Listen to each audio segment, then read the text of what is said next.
बड़ी दुखावा के हपतिया सुनी सुनी लोगावा हिलता।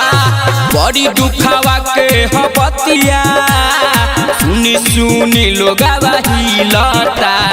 कैसे के खाना बनी बड़ी महंगा कैसे मिलता। कैसे के खाना बनी बड़ी महंगा कैसे मिलता।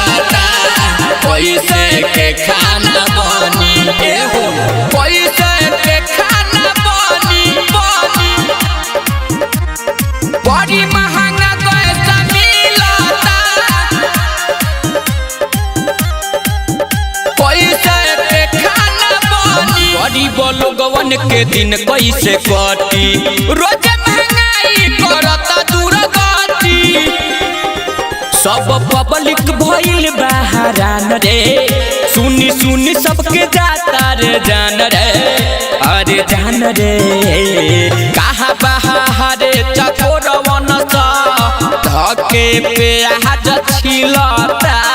कहा बारे चकोरवन सा धके प्याज छिलता। कैसे के खाना बनी बड़ी महंगा कैसे मिलता। कैसे के खाना बनी बड़ी महंगा कैसे मिलता। कैसे के खाना बनी बड़ी महंगा कैसे मिलता। कैसे के खाना बनी सच सच लिखल अरुण आशिक रहे कपारी दादाय बहुपासी। सब भइल बाटे बेदरदी इहे कहे भाई रे अनिल निदरदी हानि दरदे। अपने बैठी के कुर्सी पर माइक में सब ढिलता। अपने बैठी के कुर्सी पर मीडिया में सब ढिलता।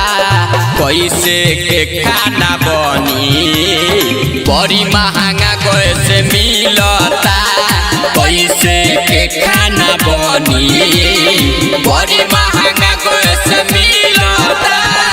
लागत मुआई करे।